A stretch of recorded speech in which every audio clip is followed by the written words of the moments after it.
Good afternoon, everybody, or good morning, wherever you are, and thank you very much for your loyalty for this 25th webinar.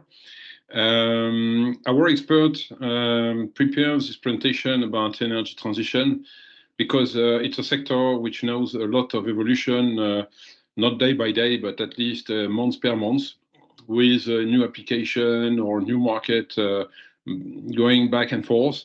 So we wanted for this first quarter, we thought that it was the right time to see how the COP28 conclusion could make effect in different areas. And that's one of the purposes of this webinar today. So I wish you a very nice session. And we wait for your question, of course, at the end of this presentation. Have a nice webinar. Thank you very much. Thank you, Jean-Charles. Before we start, a quick word on the next webinar. Date is already taken. It will be the 2nd of May at the same time, and we will have a webinar on the African project. I'm sure you noticed there is a lot happening in that region of the world, so our next session will be dedicated to them. You will receive, it's not already the case, the invitation for that webinar, and you will also receive the slides of today's webinar, so don't bother taking any screenshots. You will have all the documents. The agenda of today will be as follow. We will have, let's say, a funnel approach. So we will start by looking at the big events, the market news that are impacting the energy transition, and then we will go down to the project, its technology, and we will conclude by a key point on the decision process that is quite particular for this project. If you have any question, don't hesitate to ask them in the chat. We will address them at the end of the presentation. We will skip quickly on that one. I think everybody knows Jean and Jean-Charles. For those who don't know me, I joined the team a year ago to cover Central Europe, so mainly Germany and the neighboring countries. The same also, I will go quickly on the definition of Project Smart Explorer. You are all users of our information, so you know the scope that we cover. Today is about that third pillar, the energy transition. And to do so, I suggest that we jump directly to the market news. So Jean, if you can give us, let's say, a condensate of what is happening globally and that is affecting energy transition. Thank you, Jack. Hello, everyone. And it's true that energy transition has been full of news on the last few months. And here I took a snapshot of few situations which I found quite interesting in the strategy shift of energy transition and talking about operators and companies. And I pick 5 examples. I'm sure you know some of them, but for example, on in last summertime, Shell announced that they will close down the renewable branch and fire half of the staff from the low carbon division, which was, of course, a big hit in terms of strategy to focus on, I would say, return of investment, so on cash to, I would say, for the shareholders, but also on cash for their own decarbonation. And the idea was to focus on their own, I would say, asset and carbon footprint. We had another situation with the Italian company Enel, which is a national utility, more or less. And here they have been quite aggressive in terms of investment in a renewable project. And it happened that at some point the Italian government said, okay, your exposure to risk on those projects is just too high. So you may have to diversify and go back investing in a gas project and oil projects. So it was quite interesting to see also how the government jumped into the strategy of the company. Going a little bit more into renewable investment, Dominion Energy, which is a US-based company, made a lot of investment and a lot of award on offshore project, offshore windmill. And the problem that they lost 1.3 billion in 6 months. So of course, for Dominion Energy, it was quite a big hit, and they decided not to participate in the last wave of development of offshore windmill, to focus maybe more on decarbonation, where they estimate they would lose a little bit less money. Then there is two examples really close to us in Europe between Siemens Gamesa and Ørsted, the two, I would say, giants with Vestas of the windmill industry and turbine manufacturer. And those two companies, between Gamesa and Ørsted, have been going through a tough year in 2023 because the scale up of the project is getting really more complex, and also they are losing quite a substantial amount of money. And the pressure is back on them, especially from the shareholders and the countries, for those companies to deliver money. Okay, so they're slowing down a little bit the scale up, and they are going back to say, okay, you need to create value, and those projects needs to work. So it's really a shift into a period where energy transition has been a gold rush. Everybody was going there without clear goal or limitation. It was a huge amount of flow of money going there, but okay, it's a little bit slowing down, and people are starting to pivot a little bit in their strategy to grow to a more lean strategy. So it's quite interesting to see. Another part of energy transition, which is quite, I think, important, and I'm sure you all realize it, but there is quite a big gap between how many projects are being, I would say, announced and how many projects are being said. And I took a picture of an exhibition I was with Jack 2 weeks ago in Germany, in eWorld, on the booth of Gasunie, which is one of the main gas distributor in Netherlands, sorry. And on their booth, you could see this fantastic map of all the projects they have in the pipe.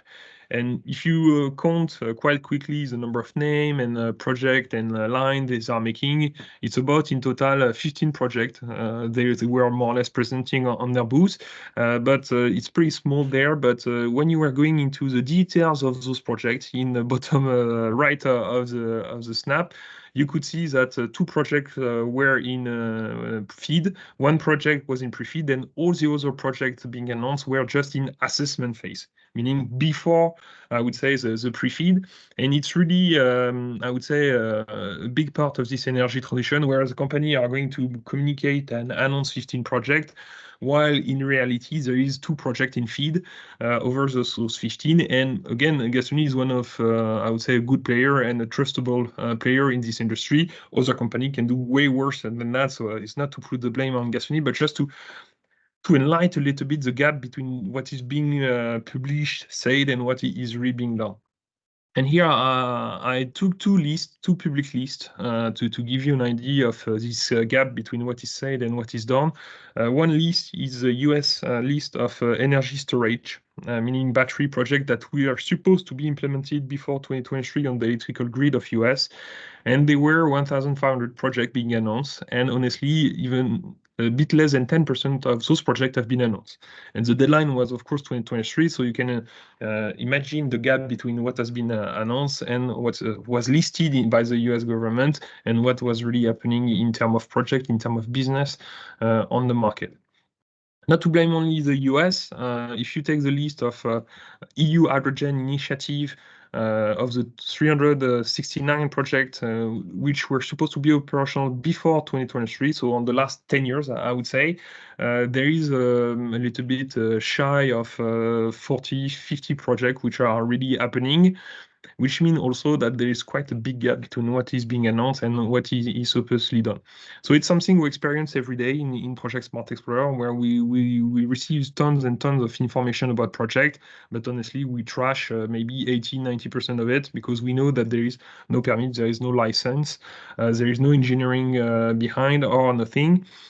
And in fact, we are not the only one talking about this and not complaining, I would say, but having difficulties to, let's say, make the filtering between the announcement and what is really consistent.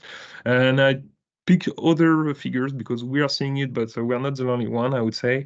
I put one figure from the International Energy Agency that estimates that from the announced project of renewable hydrogen on the planet, only 7% will be operational by 2030. And 2030 is pretty far ahead, so it gives a lot of time for the project to be delayed, etc. But it gives you an idea from there that, okay, about 93% of the project being announced are just an empty shell. If I take the same graph but specific made by Deloitte in US, here the figures are more or less the same, because you see what is being announced is in white and what is actual business is marked in black inside, and you see the gap between what is announced in solar and what is made in black. Same for storage, same for wind, and what is the gap for clean hydrogen, where it's definitely the worst, where you have a huge pile of announcement and the actual is almost zero. And we are totally in this situation where a lot of companies are announcing a lot of projects, but when we look in really more details, in fact, it's lacking a lot of consistency, because again, it's lacking engineers, it's lacking a land, a permit, and a financing. Sometimes it's only one of them, but okay, it doesn't work this way. You need to compile everything. And if you are used to the oil and gas market or petrochem market, chemical market, where most of the announcements are really thought through and follow up outside of a few key countries, or problematic countries, sorry, it's something quite new and something to keep in mind really when you enter this energy transition market, because not everything is gold.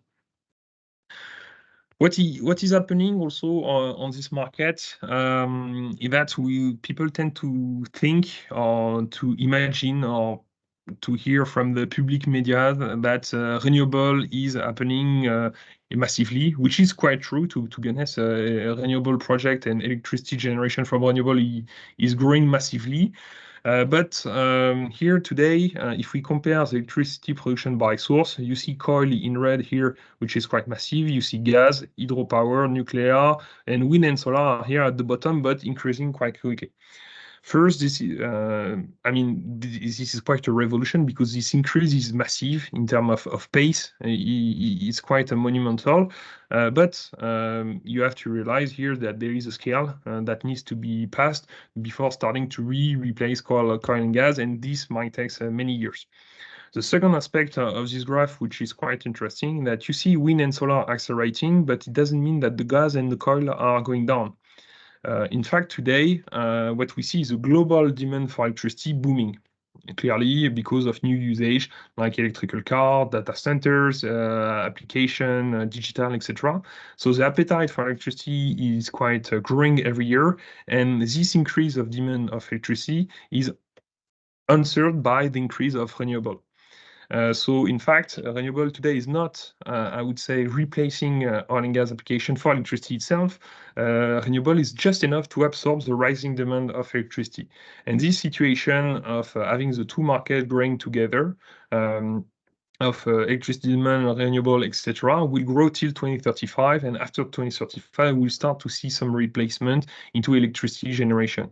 And again, electricity is not even 1/4 of all the energy consumed. So you can imagine, even if the renewable is happening, it's happening fast. It's not yet at the size to replace completely oil and gas. So it's something also quite important to have in mind.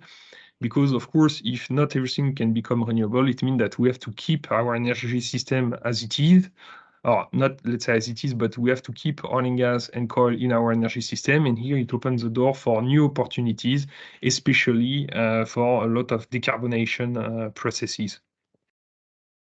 So a lot is happening. Okay, maybe not as much as some people would like or some media would like, but it is happening. And there is also the COP28 that will impact this decision and will boost this market. A lot have been said during the COP28, but Jean will let's summarize the key elements that are in our concern today for the energy transition. No, you're correct, Jack. I mean, COP20, it was 2 months and a half ago, and it has already some impact on the market. And if you have followed our previous webinars, I'm sure you remember that we talk about those topics. One of the first takeaway from this COP28 was the discourse and the position of on oil and gas. Before, and I would say we all needed to stop oil and gas, I would say, more or less. That was the vision. And after the COP, people tend to realize a little bit before upfront the COP, but they decided at the COP, say, okay, it was quite unrealistic to get completely out of the oil and gas.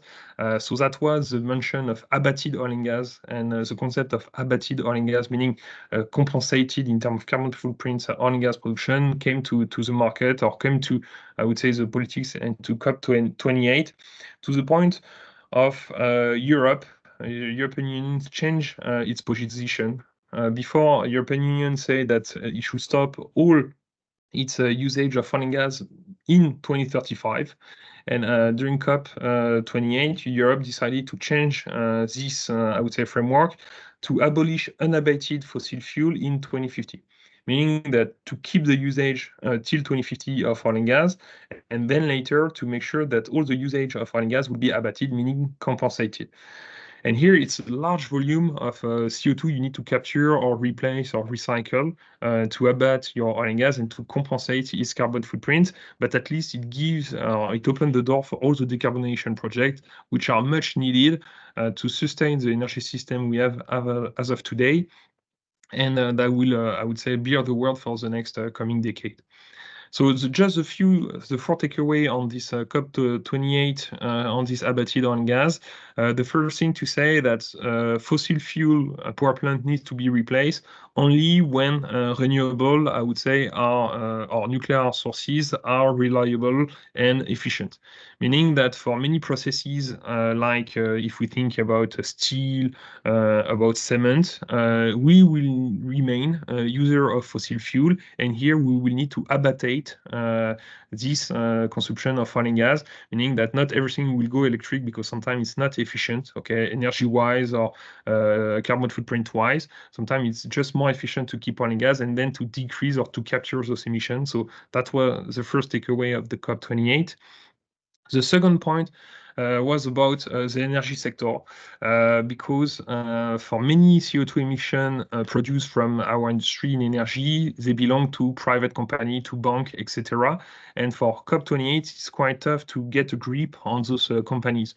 So what the COP28 decided was to say, okay, for every bank or operator having their own emission due to energy production and transportation, those carbon footprints will belong to the government. Meaning that if we take the case of, I don't know, BP, meaning that the carbon footprint of BP will belong to the UK government. So UK government will have to integrate BP carbon footprint into their own target of emission to become net zero in 2050.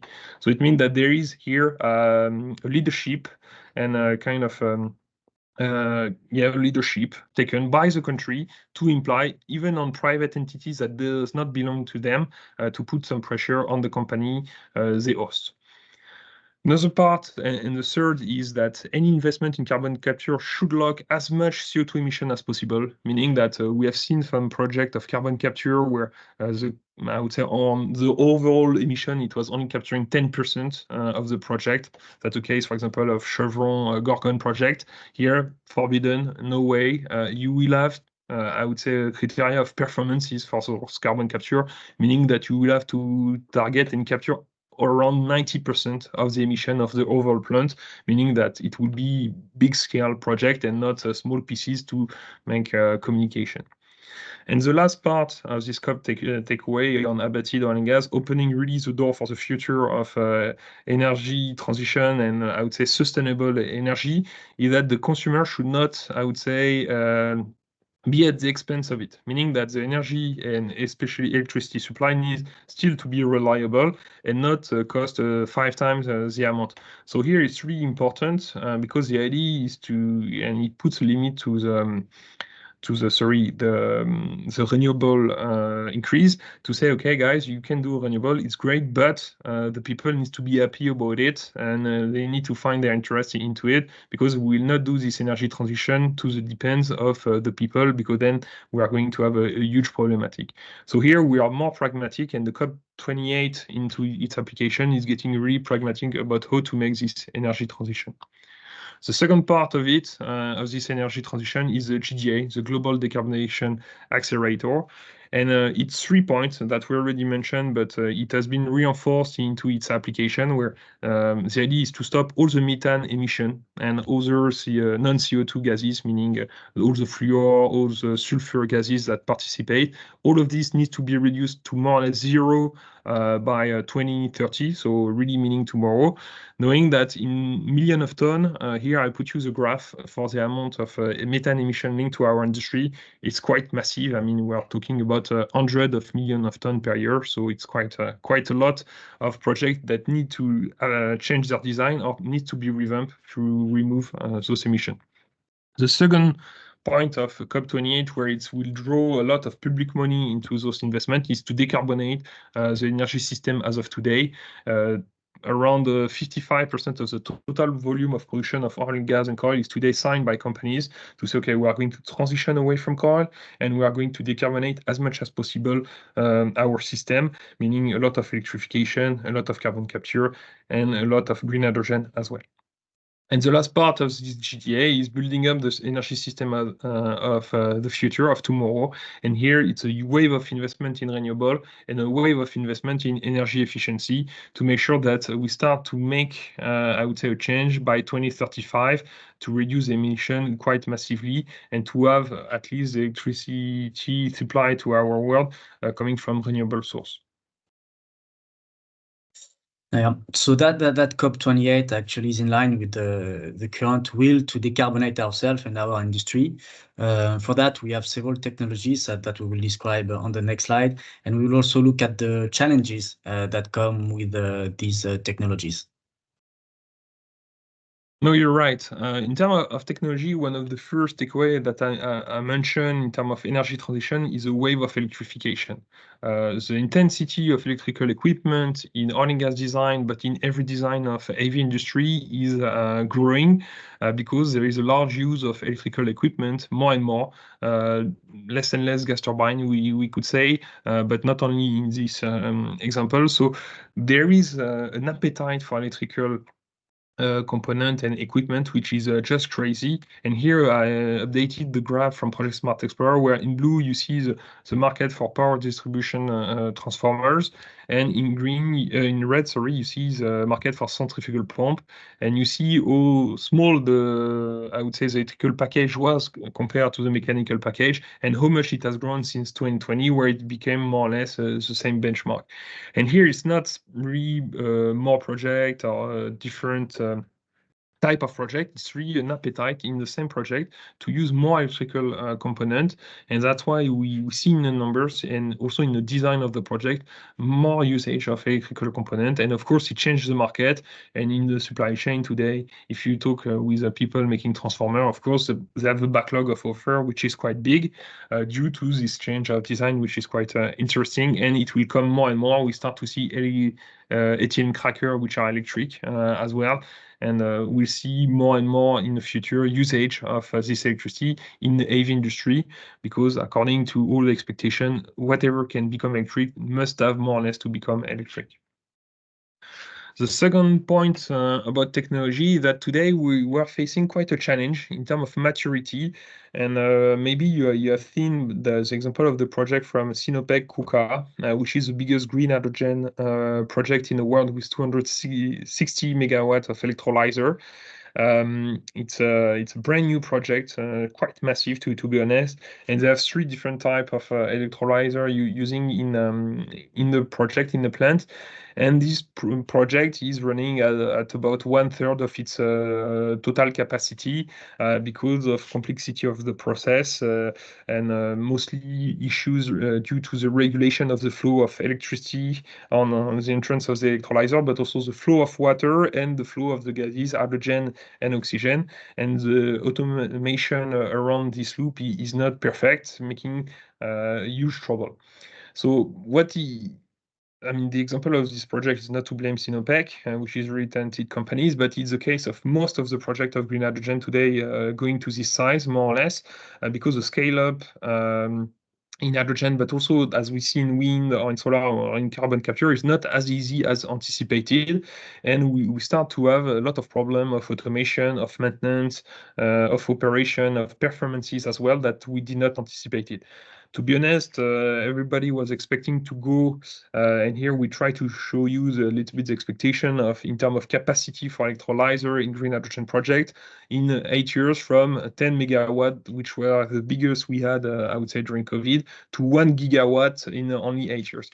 And the reality is it's a little bit a reality check we are going through today, because we are understanding in 2024, but it started a little bit earlier, that this first step at 100 megawatts is not easy, and we are not close to, I would say, mastering this level of technology, meaning that it push the gigawatt for way later into the decade, to say that it won't happen before 230, meaning that we still have a lot of I would say, technical challenge to solve before going there and before having a scale up into the energy transition into renewable.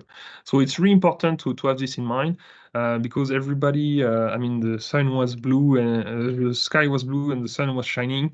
We still require some engineering and some solution to be developed in order to master those technology before going to the gigawatt size. And it's true in most of the processes that are happening in energy transition. No, one point about the technology, but mostly about design in project, because we see two types of design according to different usage on the planet. And when we split those two usage, there is the project where I would say the decarbonation or this energy transition is an internal goal. And here I put the example of a LAMED project in the south of France of a Total Energy refinery, where they want to decarbonize their own activities in their refineries. And here they make this project because it's vital for the company to decarbonize themselves. And it's really a mid-sized project because they are going for an electrolyzer at the end of all the phase of 40 megawatt, which is quite big. Having their own solar, etc. And they will use the green hydrogen, of course, for their own refinery, but they will also try to serve some client next to it in the industrial zone. And it's really a core aspect of this market of energy transition, where it's mid-sized projects, where people develop those projects for their own usage because they have the need to decarbonize themselves, or they need to get clean or use clean energy. And those projects are many, especially in Europe, we see them popping up in every industrial zone. So it's quite massive, and they are currently in the pipelines that are being done. They are coming right after, I would say, all the pilot and demonstrator phase, because here on the more or less the same size, you can have really good benchmark and quite a value creation for those companies trying to decarbonize themselves. The second type of project, where the design is completely different, is an external use. And here we are talking about a market. For example, here I picked the example of a project in Oman, where the idea is to approach an export market and a global market of green hydrogen. And the idea is to have a massive volume of green electricity production, about 25 gigawatts, so pretty large asset, transform this electricity into a green hydrogen, and then this green hydrogen, green ammonia, to go to the export market, a little bit like the LNG market as of today. And here, this market is not vital for the company, but it can be vital for some countries. If we take the example of Oman, Saudi Arabia, and UAE, those three countries have pledged each one to produce 25% of the global clean hydrogen by 2035. And here the target is quite massive. And for those countries, it's quite important to be on those markets, because today they are leaders of the energy world. And if tomorrow the energy means green hydrogen, they want to be part of it, of course. And that's why they invest, and they want to be in the pipe to go for those projects. Those projects are giant. I mean, when you think about it, 25 gigawatt of solar and wind is just massive. It gives you a little bit the idea of the size of the electrolyzer that should be around 10 gigawatt. So again, here we are not even able to do 100 megawatts. So 10 gigawatts is just outside of my mind. But here it gives you the ambition of this industry, the ambition of those projects, because they will come at a time. It will take a lot of time to be done, but they will come. They're already in the pipe. The financing is already there, and the idea is to wait for the industrialization of the solution that are being developed today to go and develop those projects. So that's why the technology must make a shift, because from 40 megawatt to 10 gigawatt, you have a scale size, but it's going there, and you have to know in which context you are, where if you are in internal project, you are going to use a small technology but quickly, or if you need to place yourself to get on the vendor list or get on the spec of those external projects that will come later at the horizon 2030. Talking about this internal usage of, I would say, energy transition, or internal need mostly of energy transition, we see a development of modules more and more, where people who have this need to decarbonize themselves or to clean their activities to reduce their carbon footprint are going to activate a little bit like a Lego game, some bricks, technology bricks, to be sure that they can do it themselves. And we see players on the market like Technip Energy and many others starting to develop, at the example of this truck on the slide, some containers where you can have a pilot project of carbon capture. It can be green hydrogen or whatever, recycling of plastic material. And the factory that have this need to decarbonize themselves can buy this amount of renewables, solar or windmill, with some battery to electrify their process, of course, which is always the first tendency. But you also use electricity to produce green hydrogen for the process itself, or to recombine this green hydrogen with some CO2 emission that they have captured to reproduce e-fuel, SAF, renewable fuel, renewable diesel, whatever the output product might be. So it's more and more a way of designing this energy transition, where it will be a plug and play for all those companies that need to decarbonate their own activity. So it's quite important, because if you want to be on those projects, it means that you have to be in the design of those modules. And here you need to find the key partner to integrate those licenses. Thanks. I think that's pretty clear for the technology. Now let's look directly at the project we have in Project Smart Explorer, and their, let's say, identity card. Who is doing them? Where? What is actually the business opportunity coming? And before the conclusion, we will also have a look at the decision process that is quite unique for this market. Thank you, Jack. So energy transition. First thing first, I think it's quite important to compare it to markets that have been there for forever, like oil and gas and petrochem. And here I put you in CapEx as a comparison in red between petrochem, in blue oil and gas, and in green energy transition. And you see that before COVID, more or less, energy transition was a marginal market, to the point where we're arriving here in 2024 in a forecast where energy transition is no more a marginal market. Okay, we start to be on a market where the CapEx start to be bigger than petrochem and quite comparable to oil and gas. So it's quite important to have this in mind, because even if at the beginning we are saying that energy transition is really troubled, a lot of things are being announced, little things are being said. No, still, it's happening in big wave. It's not a tsunami, I would say, like we might read in the news and global market, but it's still a big wave, and you have to jump on it, because okay, no, you can still enter the market, but at some point you will have harder effort to make to enter it. And if we look just the increase in terms of capex, we are talking about a market that should represent this year about 200 billion. Okay, so it's quite a big forecast that we have. Not sure if it will happen, because we start to hit, I would say, the ceiling of every engineering company worldwide being full, but still it represents for you the appetite of the companies to go on this market of energy transition and to invest on those projects, because the appetite is quite big. If it goes down later, again, it's just by the construction of our database. It's just because we don't know the project or all the project that will be announced and done in 2029. It doesn't mean the market is collapsing, but you see the curve is on the target to accelerate, and it's quite massive. So I would say, I would suggest it's quite a good market to enter, because just by entering it, it will drive some growth in your companies as well. Jumping from the forecast to what has been awarded, here I took the example of the ball valve, just to give you an idea in terms of package, from how much this market of energy transition was more or less non-existent, to a market that now is into the size of hundreds of millions, is more or less doubling every year. And here you see what has been already awarded for 2024. And we are March 7th. You see 2 months into the year, you see that what has been already awarded is representing a bit less than the entire last year, meaning that we should end up the year at maybe not twice what was last year, but quite a high level, knowing that you see 2025 is already starting to get awarded some project, because again, some engineering companies are quite full in their capacity for energy transition project, so they get awarded the project, but for execution next year.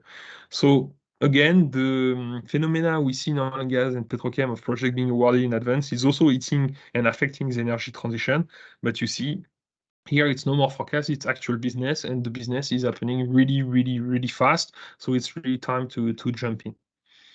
In terms of operators, the landscape is a little bit different if we compare it to oil and gas, because it's a market which is dominated by independent companies. It represents around half of the market in total, so it's quite big. And into this region, independent in green, nationally owned company in red, and international companies, majors in blue. You have here in the blue part, I would say 10 companies. You have 100 companies in this red part. And here in this green part, you may have 250 companies. So it's quite massive. Half of those companies were not existing before COVID. And a big number of those companies only have one project. Because for them, the idea is to develop a process, to develop a license, to do the work for renewable fuel, for e-fuel, for recycling of plastic, whatever they are building up. But it means that it's a brand new companies that you need to discover, get into the vendor list to make sure that, okay, you can help them and support them, build up the reference for the next project. Because among all those companies, some would disappear, of course.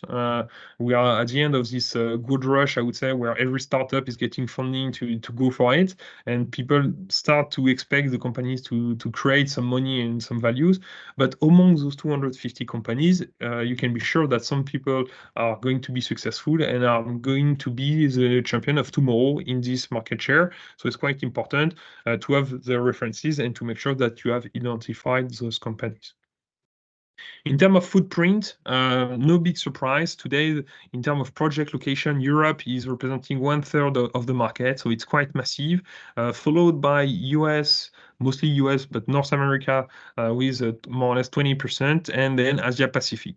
The rest is a little bit shy today in terms of project development, but of course it will come, it will shift. I'll show you in a minute. In terms of feed and EPC, Europe is on the lead, clearly, mostly for the feed, but also for the EPC, because today it's still a market of innovation, of development of license and knowledge. So the first shift has been taken with public money from Europe, then it has been followed by US, and is now followed by Asia Pacific. So it's quite interesting to see this phenomena. The phenomena which we are talking about, that today, here is the map for all the projects in green dot of energy transition. Europe is really the headquarter in number of projects, but also in total amount. And US is following up thanks to public money. It's no big surprise, but also engineering capacities and technical capacities. And the idea from those two regions is to develop the technology to decarbonize themselves or to produce clean energy, but of course later on to export those technology. And we are really seeing this phenomena. And if I share with you, I would say this next slide, here we see two generations in terms of geography. If we look on the left, before 2025, most of the projects are in Europe and in US, while half of the feed are done in Europe, 1/3, are done in US, more or less the same figure for the EPC. It will change after 2025. After 2025, projects remain in Europe, mostly for decarbonation, but you start to see US slowing down, while at the opposite, you start to see Africa, South America, Asia Pacific, and Middle East starting to increase the hosting of projects, which is quite important. Then for the feed, it remains and it increases even in Europe, because what we see is that the technology which are the more mature today are being developed in Europe. So they are the one being replicated for the bigger size project starting in 2025. But of course, the execution of those projects is going to Asia Pacific, because as soon as you have developed the license, you have selected the license as the feed, the execution requires less change and goes to Asia Pacific. So you see from one to another how much it shifts. And of course, it means that today the projects are still in Europe, done in Europe, executed in Europe, but tomorrow project can go all over a little bit the planet. They will start this engineering and the decision process will be in Europe, but the execution will go to Asia Pacific or to Middle East as well, which is scaling up. So it's quite important to have in mind this kind of scale up, because 2025 is really starting to be tomorrow. Now, in terms of decision process, as Jack said, it's a little bit different than if we compare it to oil and gas or to petrochem. And the first aspect of this is the public financing, which is boosting the investment. There is no wave of public money to invest in oil and gas, obviously. And here it plays a role, obviously, on the decision for final investment decision on projects, sorry, and there can be two types of financing. One, you can finance, I would say, the installation, meaning the construction of the asset. It can be renewable, but it can be decarbonation or waste recycling of material. And here, in Europe, for example, it can go up to 49% of the price of the investment, of the capex for the project. And the second type of public financing is financing on the production, on the product which is going to be produced.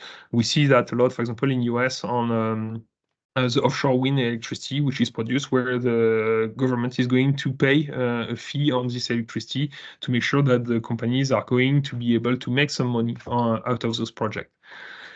And here I took a graph from the International Energy Agency, where you see the increase in light blue from those public support in investment, so in capex, and the investment in, I would say, operational in operation of those projects. So of course, the operation starts a little bit later, but it's also a big part of the public money being invested, because you see it was starting really, really low 3-4 years ago, and it's starting to be quite big numbers now, because if you take this line, it's about 1,250 billion of investment. So you can imagine how much it's draining in terms of investment, knowing that not everything goes into project. Part of it is, for example, going to transportation, to R&D, but it gives you the magnitude of investment to go on those projects. In terms of region, it's also quite interesting to see, because here in the red part, you have mostly US and UK, representing about 160 billion of investment of public money to finance this energy transition, while in the light blue, you see Europe, representing more than half, about 2/3 of the investment being done, and the public money. And that's no surprise to see, of course, a lot of projects being done in Europe, because that's where the flow of money to subsidize those projects is the biggest. Mostly driven by Germany, to be honest, but followed by France, Italy, and Spain. And you see the opposite, the emerging market, mostly driven by China and India, which are still investing in this energy transition, but are a little bit shy, are maybe waiting the next step to grow the technologies and to follow up on those investments. So be sure that, and it's really changing a little bit the scope of what we were used to. A lot of money from this market is coming from a public financing. And if you have some spare time or a long flight, you can dig into the rules of those financing. It's really a nightmare. And that's why many projects are getting postponed and delayed, because sometimes there is a small, star that you did not respect in the 5,000 pages, and it means that you are not getting your financing, so your project is getting delayed. So it's really tough. It's really something really specific to energy transition that we don't have in oil and gas, but it's a core aspect of this business as well, to follow up on the project. And part of the success of the project is to make sure that you are in the right path to get your public money and financing to do it. The second part, where we are not so used, I would say, in the decision process, is the balance into the value creation. Now we have to put ourselves a little bit into the head of our client, meaning into the head of the operator. When we think about a project ourselves, usually in terms of supply chain, we think 2-3 years in advance, because between the feed and the start of the operation, it takes usually 5 years, let's say. But when you are an operator, the life cycle of a project is 25 years for upstream, for example, but it can be 50 years for petrochem. And here it means that when you are going to make those projects, or as an operator of oil and gas, petrochem, etc., any project you start today, you will be in your portfolio in 2050. And in 2050, all the companies and all the planet will have to be more or less target a net zero emission. And it means that today, energy transition, when it's into the mind of operators, not only for oil and gas, but also for energy transition, you need to balance, of course, the value creation. And the value creation can be two options in energy transition. It can be money, because a lot of people are starting to make money from energy transition project. And the second part is the reduction of the carbon footprint. Because of course, reducing your carbon footprint, when you have this roadmap to net zero in 2050, start to be quite a big concern for many companies, not only in our sector, but in any sector like cement, plant, power gen, etc., etc. And everybody has the same target. So it means that in the decision process, it's starting to be more and more a balance, where before it was everything on cash, and now carbon footprint start to get more, I would say, momentum and more weight into the decision process. And in energy transition, more than any other field, it's getting more and more traction to decide the project. So sometimes you see projects that cost a lot in terms of energy, are not super interesting, but in terms of carbon footprint, are really making a huge difference. And that's why those projects are going to fly and fly quickly, because value creation is into the reduction of the carbon footprint. To give you an idea, because of course, if it's part of the decision process, it means that you have the opportunity to bring solution to, I would say, our services to reduce this carbon footprint. And I encourage you, and if you attend this webinar, I'm sure it's quite interesting to you, that with your company, you have solution, I'm quite sure, to be part of this reduction of the carbon footprint. And you have to make value proposition to the end customers, to the engineering, but also to the operator, to help them to reduce this carbon footprint. And here, if you need to make a business model and a business case to your end client, just have in mind this number, because the benchmark cost of decarbonization from today till 2050 net zero is going to be $100 per ton of CO2 equivalent avoided. Meaning that if you come up with a solution, a service, an equipment, a new design, whatever, to reduce the carbon footprint of the operators, and it will cost then $100 per ton of CO2 equivalent, is going to be beneficial in terms of return of investment for those companies. Which means that here you have a masterclass to push those decisions to the companies, and at least you should have an open door to discuss about it.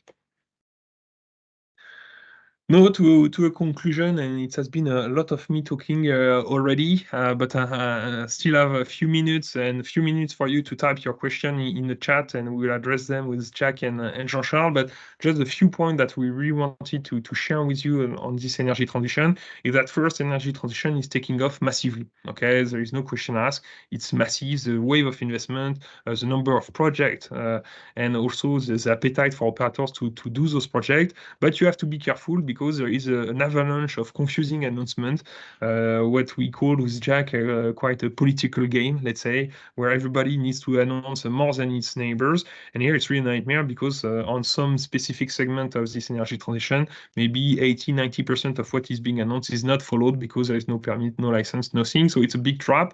And at Project Smart Explorer, we work and we spend a lot of time trying to qualify those projects to make sure that the project we talk to you about in the database have at least a chance to fly. Having in mind that those energy transition projects have, I would say the first goal was to clean the planet and produce clean electricity, or clean energy at least. And now the mandate is quite bigger, because the landscape of energy has changed a little, and also the requirement for this energy transition are becoming more and more, I would say, mature, where energy transition needs to be, of course, the first step, clean, but it also needs to be cheap for people to accept it. It also needs to be available to have a good usage, not only in industry, but also in a domestical usage. And now the last constraint is also it needs to be sovereign, because I would say, especially in Europe, we have learned the lesson from the Russian gas. And here everybody is using also this energy transition, trying to secure its source and its supply of energy. So it's becoming also one goal of this energy transition. And if you look at the communication of every big companies in energy transition, you see that it's always on one of those 4 pillars they are using, if not 4 in the meantime.